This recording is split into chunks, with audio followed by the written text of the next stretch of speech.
Coach, can you take me back to pre-national champion at Kentucky when you were growing up in Kentucky? Because you shared a story about 8-year-old Dwane Casey that resonated with a lot of us in the last couple of days.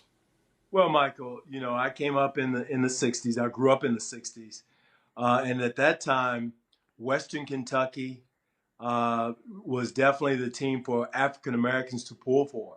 They had a starting five of African Americans, Clem Haskins and the Smith brothers. So nobody at that time was talking about the University of Kentucky. And, we looked at the University of Kentucky as being the anti-African American at that time. And I think I was the fifth African American to play at Kentucky. So, but again, it wasn't the cool thing to do is to go to the University of Kentucky. I got recruited by Indiana, Vanderbilt, Georgia, and some of those schools, but didn't hear from Kentucky until my friend Larry Johnson went to Kentucky, and then Coach Hall, who I thought was taking a huge chance of really recruiting African Americans, Reggie Warford, Jack Givens, James Lee, myself, Truman Clater, to give us an opportunity to come and play basketball. And so that was the kind of the temperature of the times, Mike, of the state of Kentucky. I was the first to integrate schools in the third grade, I think it was, in Union County, in Morganville, in Western Kentucky, which was a lot of turmoil at that time. Going to school, going through signs of saying, "Hey, we don't want you here," because it was forced integration. And so I can just imagine, and I look at my son now, who's 8 years old. How would he feel, and how would he be able to learn in that environment, in that atmosphere? And that's what I think we're fighting for and talking about today. And hopefully people are actively listening. And I think that's very important. So you grew up in the 60s, so you were younger, but you saw it and you lived through it. And now you've got a son who's young and is seeing these same images, perhaps faster and more frequently than you did in the 60s because cable news and the internet and all that stuff wasn't there. How do you try to explain this to young kids, to teenagers, to your young basketball players? How do you explain what's happening right now in America? Well, to my son, I try to keep it a little bit more simple and talk about, people don't look at us the same way, and, everybody, is going to be equal growing up, and don't look at Jim. We have a lot of Chaldeans here in Detroit, in Michigan, and those are your friends just as much as your cousins are your friends. So there's no difference. We're all human beings. So try to keep it simple with them. With players, you talk about, being smart if you get pulled over, making sure you're respectful, because once you get pulled over in a police situation, you're not in control.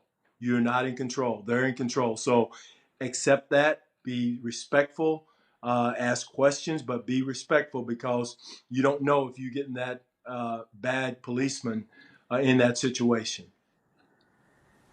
And that's been a lot of the conversation, Dwane. And we both have dealt with a lot of officers who start basketball leagues and go into the cities. And there are so many good police officers that this becomes one of those things where there are some people who are not doing it the right way, and they become the defining group for an entire occupation. And that's not the case. I mean, I'm sure you've experienced it in all the cities you've been in, because the police force of that city and the NBA team usually have a chance to work in some sort of a communication relationship. No question. And, in Toronto, there's issues there.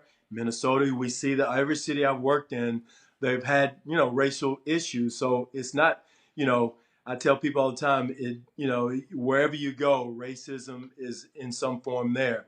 And that's what you're talking about, Michael, is something I'd like to do as far as an action plan. I reached out to the chief of police here in Detroit and try to combine, talk about to him about trying to combine the police league and then also the Pistons Academy, which is run by our organization, trying to combine those two with policemen, kids in the community, and try to get that going back again. I think at one time they had it going, but let's get it going again to try to build that bond, that relationship, that understanding, and most of all, the communication for young kids. And to your point also, I think one thing that will help in all departments is let's get with the policemen in their training phase. Let's don't wait till they've been 10, 15-year policemen. Let's start building those relationships with policemen to understand who people are once they're going through the technique part, the training part of their programs, and the policy part of the program. So let's get it at an early age, and that way I think we can help those relations going down the road. There has to be respect both ways. And a lot of our society has lost respect and its proper place. And that's something hopefully we can strive for. I want to ask you, given all your experiences, Dwane, about sports and being a connector in terms of race. It always seemed like sports handled the conversations of races mixed together as well as any other occupation. Do you still feel sports has the same ability to connect black and white? I really do, Michael. I think, sports, whether it's baseball, hockey, no matter what the sport is, because there's a common denominator. There's a feeling of I know you, you know me. I don't care what color you are. We're working together with one goal, and I think that's where sport people can recognize with that. And I think now with the pandemic, going on, people are unemployed. There's kind of a dark cloud over our country. And one thing, if you look at our country in the past, sport has really always been the bonding, the pulling together of our country. And that's why it's important, I think, for baseball to get started, for the remainder of our season to get started in some form or fashion, to give people that common bond, that something to pull for, be that glue for our society, and to get things back to normal. But again, a lot of people are hurting, Mike, and that's not going to go away quick. But then, like you said, sport can be a little salve just to kind of heal the wounds just a little bit until we can get things back on track and back to normal. Well said. I see that old English D on the top of your head. I know you've enjoyed baseball time since you've been in Detroit and the other cities you were in. I want to ask you about something you and your family did as we wrap up, because the pandemic has been topic one for the last 80 days in our country until all of this happened.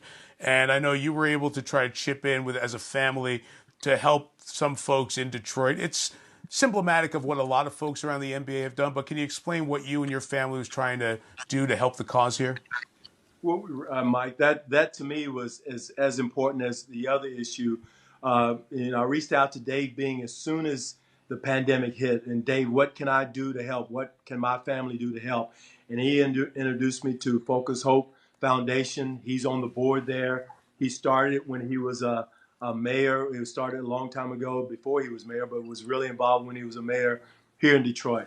So it's a foundation where it provides food for the elderly, and also for young families with young kids. And also it has an education piece to it. They bring families in or young kids in that are down in luck to try to train them for different occupations and different jobs. And so it's a big thing. But we donated. We bought groceries. I think something like 1,000 bags of groceries. And the first salvo, Dave Bing and I both delivered groceries. We went to house in the city of Detroit, knocked on the door, had our mask on, and delivered groceries. The funny thing is, a lot of those people didn't know who we were. All we were people bringing them something to eat, and that helped my heart. And we tried to explain to them who we were, but then subsequently, my wife and I, we donated quite a bit, of groceries to the foundation, to the city of people, because we're hurting, Mike. And one thing that I think is fueling some of the frustration and rage we're seeing are people out of work, people are hungry.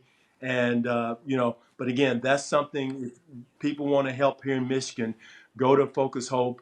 It's a great foundation to feed a lot of desperate people who need food, and especially the elderly, the young families.